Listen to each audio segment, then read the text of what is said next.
Приветствую вас на канале Техревизор. В этом рейтинге 2025 года собраны лучшие пауэрбанки под разные задачи и смартфоны. Отобрал 8 моделей емкостью от 5 до 60 тысяч мАч с мощностью зарядки от 18 до 200 Вт.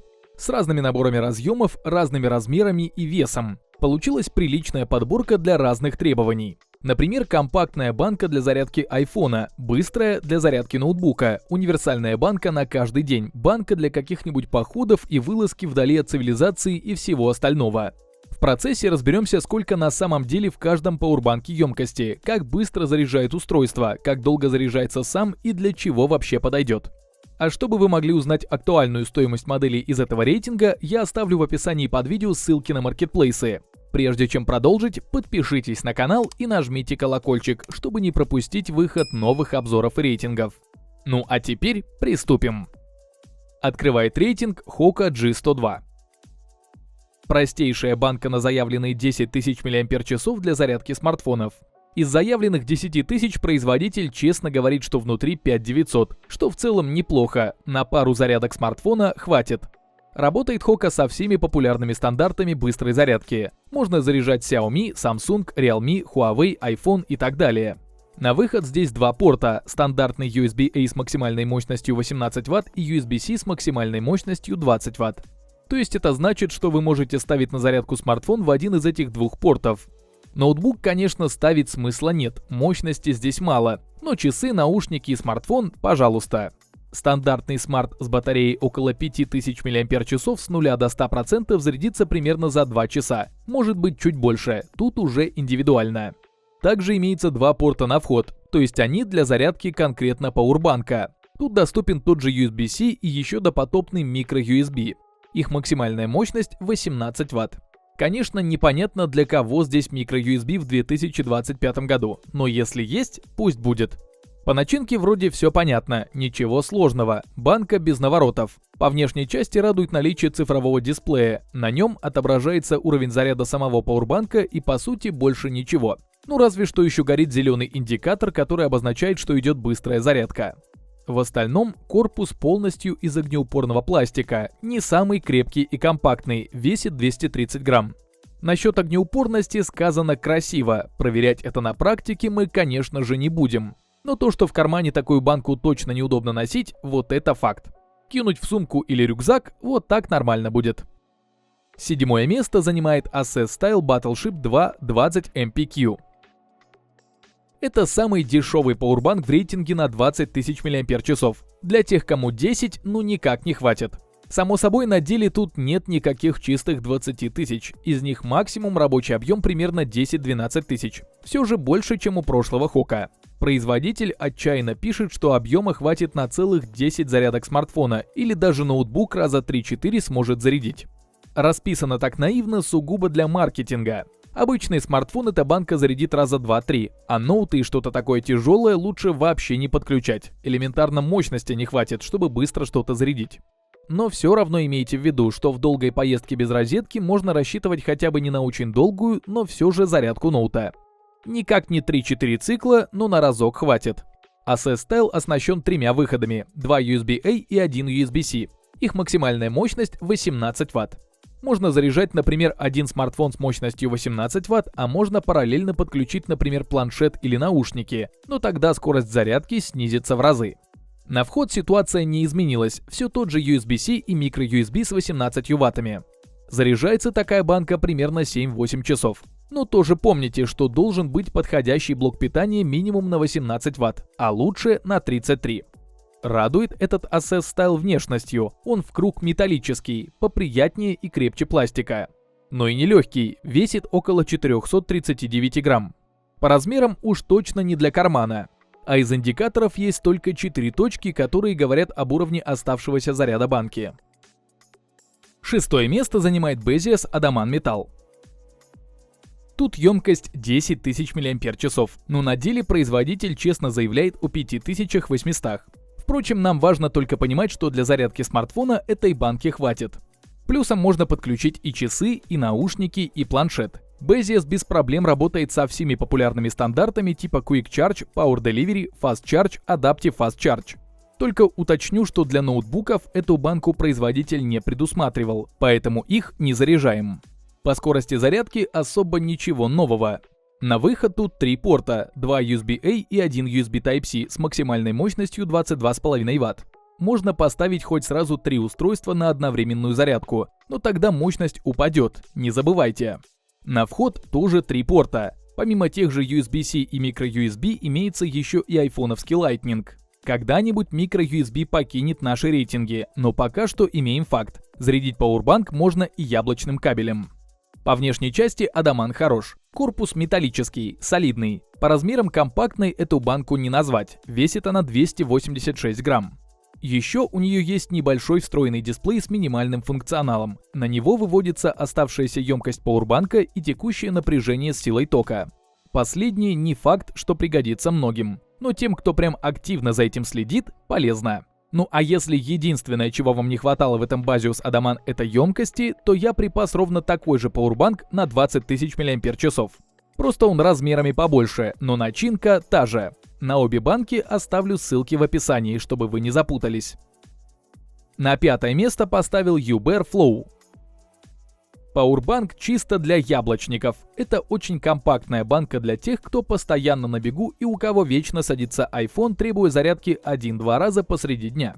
Емкость у банки скромная, всего 5000 мАч, и это те, что заявлены. Сколько внутри по факту, производитель не сообщает. Но нам обещают 1,5 зарядки iPhone 14 с батареей на 3300 мАч или один полный цикл зарядки с 0 до 100% для iPhone 14 Pro Max с батареей на 4300 мАч. На деле же можно отнять 10-20% и получить реальную емкость, на которую можно смело рассчитывать. От других участников рейтинга Uber Flow в первую очередь отличается поддержкой беспроводной зарядки MagSafe. То есть iPhone можно подзарядить, просто прикрепив Powerbank на заднюю крышку через магнит. Вот это удобная тема, которая не заставляет носить с собой кабель. Таким способом смарт заряжается с мощностью 15 Вт. На самом деле это уже на 30% быстрее, чем зарядка от типичного блока питания iPhone. Но если не полениться и поставить на зарядку iPhone через кабель, то мощность достигнет целых 20 Вт. Для зарядки и самого пауэрбанка и смартфона тут всего один порт – USB Type-C. Не запутаетесь. Внешне, как видите, пауэрбанк очень компактный, то есть его действительно удобно просто прикрепить сзади на магнит и заряжать iPhone, при этом спокойно листая мемы или общаясь по голосовой связи. В целом такой и в кармане поместится, весит, правда, 200 грамм, почти как типичный современный смартфон. Но по мобильности и удобствам для владельца iPhone этот Uber Flow в рейтинге никто не перешагнет. На 4-м месте Romos PEA60 Zevs. Диаметрально противоположный пауэрбанк прошлому Uber. В названии цифра 60 говорит о 60 тысячах мАч. Такого монстра чисто для зарядки смартфона с наушниками не возьмут. А вот для тех, кто частенько бывает вдали от цивилизации, ходит в походы, на рыбалку, кому нужно заряжать смартфоны всей семьей, фонари, камеры, квадрокоптеры и прочую технику, эти 60 тысяч пригодятся. Только тут нужно заранее готовиться и ставить пауэрбанк на зарядку за 1-2 дня до отъезда, так как полный цикл зарядки самой банки составляет примерно 30 часов.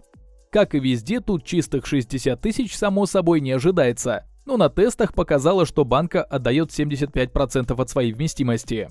То есть 45 тысяч мАч чистыми тут получается, и это реально хорошо.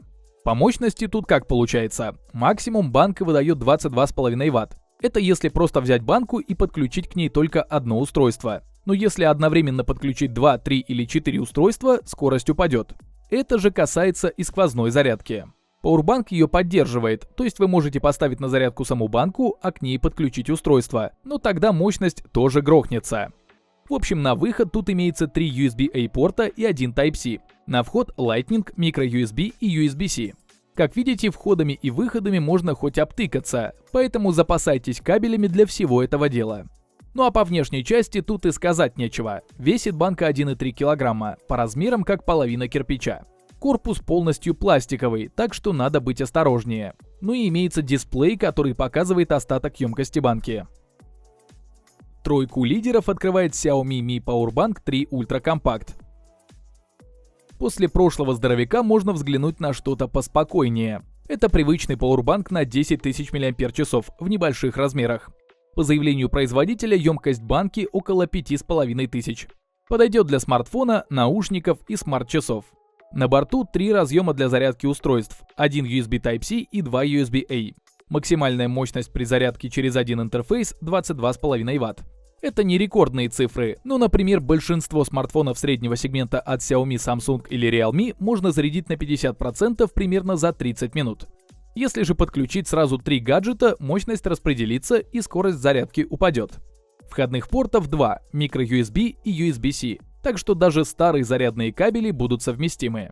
Внешне банка простая, корпус полностью пластиковый, без дисплея и прочих наворотов. Поскольку дисплея нет, уровень заряда можно контролировать по светодиодным индикаторам. Их 4, и они показывают оставшийся заряд в диапазонах 0,25, 25-50, 50-75 и 75-100%. Точность не идеальная, но для понимания, когда пора подзарядить сам пауэрбанк, вполне хватает. По размеру и весу именно этот Xiaomi самый компактный в рейтинге. Пауэрбанк даже в кармане удобно носить, а рядом еще и кейс с наушниками хорошо ляжет. На второе место поставил Ugreen PB722. Самая мощная модель в рейтинге. Банка с заявленной емкостью 25 тысяч мАч. По факту около 14 тысяч. Максимальная общая мощность на выходе 200 Вт. На самом деле очень внушительная цифра после всех вот этих 20-ваттников. Тут само собой можно заряжать любые устройства, в том числе и ноутбуки. Но, конечно, все не так просто. На выход у этой банки 3 порта, 2 USB-C и 1 USB-A. Первый Type-C работает с максимальной мощностью до 140 Вт, второй Type-C до 100 Вт, а USB-A до 22 Вт. То есть 200 это общая мощность на выходе, но и 100 и 140 тоже дорогого стоят. Только учитывайте, что Powerbank работает с такой мощностью не на протяжении всей зарядки вашего смартфона, ноутбука или чего угодно. Спустя какое-то время Ugreen сбрасывает мощность примерно до 65 Вт. Если говорить об одновременной зарядке, то выгоднее всего подключаться в оба Type-C. Так их мощность будет по 100 Вт. А подключив одновременно все 3 порта, первый USB-C будет выдавать максимум 100 Вт, второй Type-C и USB-A по 10 Вт. В любом случае зарядить можно любое устройство и с довольно приличной скоростью. Внешне Powerbank достаточно симпатичный. Корпус полностью пластиковый, но и с этим учетом банка весит 602 грамма, немало. По габаритам, само собой, ни о какой карманной переноске речи не идет, но внимание привлекает вот такой дисплей. Он не самый яркий, но все в угоду сохранения зарядки и функционала. На экран выводится оставшаяся емкость и время работы пауэрбанка, состояние портов, какой активен, с какой мощностью работает, а еще робот, который эмоциями передает количество заряда. Подробнее в инструкции. Включать-выключать дисплей можно кнопкой. Топ-1 Xiaomi Mi Powerbank 3 Pro. Его я взял в рейтинг как самый универсальный вариант для обычного пользователя на повседневное использование. Банка подойдет для зарядки всех необходимых устройств разных брендов, в том числе ноутбука. Только заявленной емкости в 20 тысяч не хватит для полного восстановления АКБ, но подзарядить можно. На деле выходит около 12 тысяч мАч чистыми. Если нет задачи заряжать ноутбук, то банку можно носить с собой каждый день, заряжая смартфон с наушниками, еще и дома пользоваться. На выход тут 3 порта, 2 USB-A и 1 USB-C. На вход только USB-C. Максимальная мощность зарядки 45 Вт. Причем вы можете подключить одно устройство в Type-C, второе в Type-A, и мощность не урежется. Мощность падает только при подключении 3 устройств одновременно. Плюс к тому поддерживается сквозная зарядка. Ставите Powerbank на зарядку через USB-C, а второе устройство заряжается от банки через USB-A. Заряжается Powerbank для своего объема достаточно быстро. Если поставить на зарядку от блока питания на 30-45 Вт, банка восстановится быстрее, чем за 4 часа. То есть даже не обязательно только ночью Powerbank заряжать. Внешне устройство достаточно громоздкое, чтобы носить в карманах джинс. Но если планируете подзаряжать ноут, то можно кинуть Xiaomi 3 Pro в портфель, сумку или где у вас там лежит ноутбук. А если заряжать только мелкие девайсы, банка хорошо поместится в кармане куртки. Корпус сделан из приятного матового пластика. Из рук банка не выскальзывает. Не радует только глянцевая панель в области портов. Быстро царапается. Лучше бы и тут мат сделали. В остальном есть только кнопка и индикатор остаточной емкости пауэрбанка. По итогу Xiaomi Mi 3 Pro имеет хороший запас емкости на каждый день, поддерживает быструю зарядку мощностью 45 Вт, которой хватит даже для ноута, и внешний девайс достаточно симпатичный и удобный в переноске.